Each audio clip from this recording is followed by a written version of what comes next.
हर हर महादेव, जय श्री महाकाल। अंतर ध्यान ही साधना।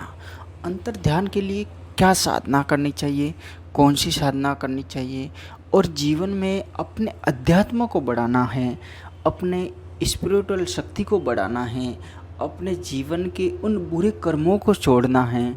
तो इन सारे ही सवालों का जवाब होगा कि कुछ न कुछ आप साधनाएं कीजिएगा, कुछ न कुछ ध्यान क्रिया योग कीजिएगा। और भी काफ़ी सारे महत्वपूर्ण जीवन के पहलू हैं जिनसे निपटने के लिए जीवन में कई सारी बाधाएं भी आती हैं, कई सारे इनके उपचार भी होते हैं। तो ये सारा ही आपको करना होगा अपने कुछ साधनाओं के माध्यम से। अगर करना चाहते हैं तो बेहतर है, अगर किसी की देखरेख में करना चाहते हैं तो भी बेहतर है। लेकिन जीवन का एक पहलू ये होता है, इसको आप समझिएगा, कि जो भी कर्म होते हैं ना, वो कर्म उस मनुष्य की आत्मा को या जीव की आत्मा को स्वयं को ही निर्वाह करने पड़ते हैं। अगर वो स्वयं नहीं करता है तो किसी का उधार हमेशा उस पर कुछ न कुछ उधार सड़ता रहता है। इस बात को समझिएगा आप। मान लीजिए आपके पास छोटी सी कोई वस्तु है जिसकी कमी है, तो आपने पास से किसी से उधार ले ली और वो आपने इस जन्म में नहीं चुकाई, और वो आपका है जो जिससे आपने जो वस्तु ली थी वो आपको कह रहा है कि यार मुझे दे दो जितने में आप जीवन से चले गए। मान लीजिए वो उधार आपका बाकी रह गया। तो एक जीवन की ये भी घटना होती है जिसकी वजह से उसका आगे का जीवन होता है, चाहे किसी भी योनि में क्यों ना हो, चाहे मनुष्य हो या अन्य कोई पशु पक्षी जो कुछ भी होता है। लेकिन उसका जो पिछला जन्म होता है, पूर्व की क्रियाएं होती हैं, वो ज़रूर कुछ न कुछ आगे के जीवन में उनसे कुछ न कुछ संबंध रखती हैं। तो आप इन सारी ही समस्याओं का अगर समाधान चाहते हैं तो इनके लिए भी आप कोई साधना करके अपने जीवन के पहलू को बदल सकते हैं। अगर आप सनातन धर्म की बात करें तो जीवन का मुख्य पहलू होता है कि आपकी उम्र कितनी बीत गई या कितनी बाकी है, आपने क्या कर्म किए हैं, क्या नहीं किए हैं, उसका महत्व भी समझना पड़ता है।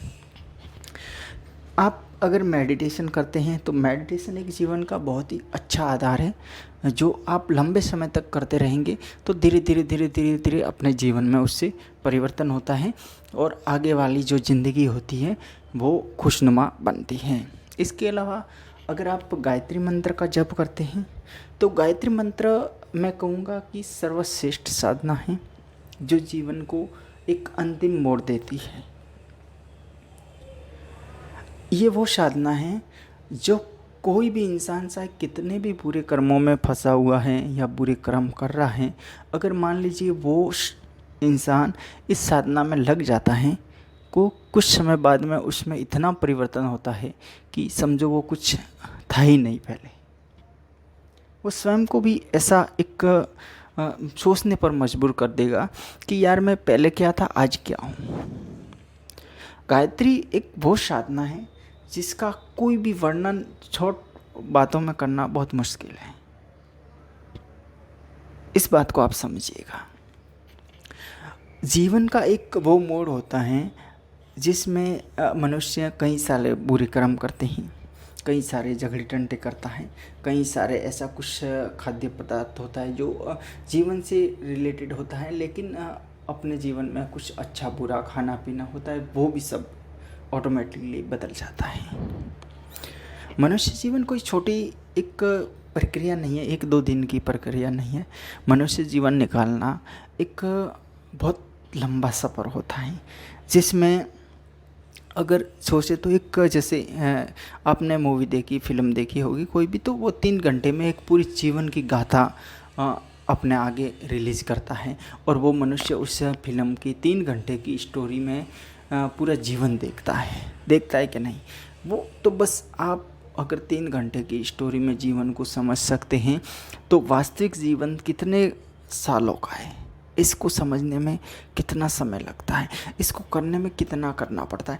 इसके साथ में जब शुरुआत होती है, जब जन्म होता है, बड़ा होता है, जवान होता है, शादी होती है, बच्चे होते हैं, उनके भी शादियाँ होती है, उनके भी बच्चे होते हैं, बूढ़ा होता है, दादा होता है, दादी होती है, ये सारी प्रक्रिया होती है। तब तक वो कितने ही कठिनाइयों से मनुष्य गुजरता है, कितने ही कठिनाइयों से। हर पल, यानी 5 में से 1 दिन सुख आएगा तो 4 दिन दुख आते हैं। 4 दिन अगर वो वास्तविक प्रत्यक्षीकरण दौर में दुख नहीं आते हैं तो अपना मानसिक चिंतन होता है, उसमें भी वो भी तो दुख ही है, मानसिक चिंतन होता है।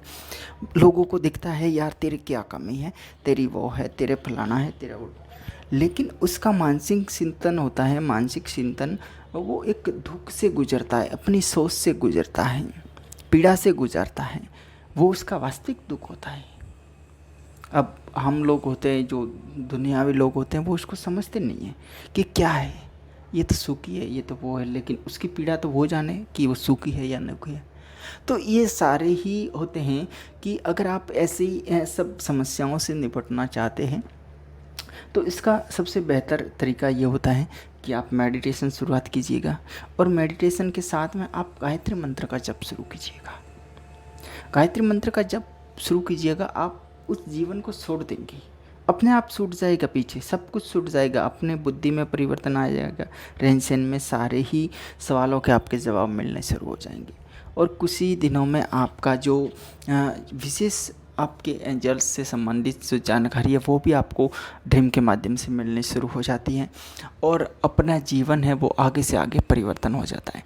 और मैं कहता हूँ, रिकमेंड करता हूँ कि आप अगर आप बाल बच्चे वाले हैं मान लीजिए, तो आप दुनियावी कुछ टाइम निकालिएगा, उसके बाद आपकी एज अगर 35 साल से हो गई है तो आप ज़रूर गायत्री मंत्र शुरू कर दीजिएगा अपना जीवन को मोड़ने के लिए, और बाकी का जीवन है वो गायत्री मंत्र के साथ में निकालिएगा। ज़्यादा नहीं, आप 15-20 मिनट का रोज़ाना ध्यान योग कीजिएगा, मेडिटेशन कीजिएगा, उसके साथ में एक आंतरिक शक्ति से एक ध्यान के माध्यम से गायत्री मंत्र का जप शुरू कर दीजिएगा। फिर आप अगर ये वीडियो देख रहे हैं तो आप करने के बाद में 1 महीने 1.5 महीने बाद में वापस आइएगा, कमेंट कीजिएगा कि उससे क्या हुआ है, कितना फ़ायदा हुआ है, कितना नुकसान हुआ है, कैसा परिवर्तन हुआ है, कितना होने वाला है, आप चाहते हैं इसमें आगे बढ़ना या नहीं चाहते हैं, आपको क्या समस्या आ रही है, आप स्वयं उसका एक निस्तारण कर सकेंगे। ये होता है मेडिटेशन, और एक विशेष मंत्रों का जप होता है। बाकी आप दूसरे मंत्र लेंगे तो उस मंत्रों में भी समस्याएं तो नहीं आती है, लेकिन आम इंसान को प्रभावित भी बहुत सारे मंत्र हैं तो ये वो करते हैं।